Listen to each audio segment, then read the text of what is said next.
Hello everyone, आज मैं आपको बताऊंगी कि कैसे आप लॉन्ग गाउन को एक डिफरेंट वे में, एक डिफरेंट स्टाइल में डिजाइन कर सकते हैं और दे सकते हैं इसे डिजाइनर लुक। तो चलिए वीडियो को स्टार्ट करते हैं। देखिए, ये मैंने लिया था लॉन्ग गाउन फ्लिपकार्ट से ओनली 350 में।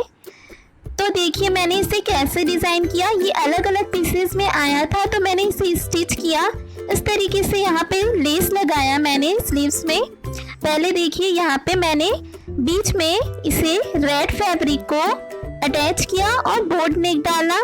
देखिए यहाँ पे मैंने जो मोती वाला लेस आता है उसे यहाँ पे अटैच किया राउंड शेप देके, और प्रिंसेस कट मैंने इसे ऊपर रखा।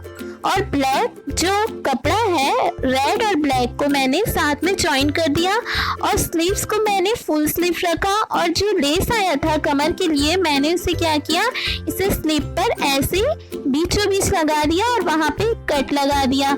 इसे मैंने दोनों स्लीव्स में ऐसे ही डिजाइन किया। देखिए डिफरेंट वे में इस तरीके से ये सामने से दिखाई दे रहा है और नीचे की तरफ ये सिंपली प्लेन है, इसमें कोई घेर नहीं था, इसीलिए मैंने इसे अस्तर में क्या लगाया, बकरम लगाया और अस्तर इसके साथ ही आया था।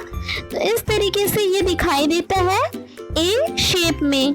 ठीक है, अब इसके बाद मैं इसका पीछे का डिजाइन दिखाऊंगी। मैंने यहाँ पे अपने राइट हैंड साइड की तरफ इस तरीके से डायमंड शेप का डिजाइन बनाया और अंदर में मैंने क्या किया, मोती अटैच कर दिया। इस तरीके से मैंने इसे डिफरेंट लुक दिया और यहाँ पे बोर्ड नेक डाला। तो लग रहा है ना अलग टाइप का ये गाउन। देखिए इस तरीके से। तो मैं आपको अपना फाइनल लुक दिखाती हूँ कि कैसे दिखाई देता है पहनने के बाद। और आप भी अपने ड्रेस को इस तरीके से डिज़ाइन कर सकते हैं और अलग लुक दे सकते हैं। मैं आपको इसका लिंक दे दूंगी डिस्क्रिप्शन बॉक्स में। और अगर आपको मेरी वीडियो पसंद आई तो प्लीज़ सब्सक्राइब, लाइक और शेयर कर दीजिए। Bye bye.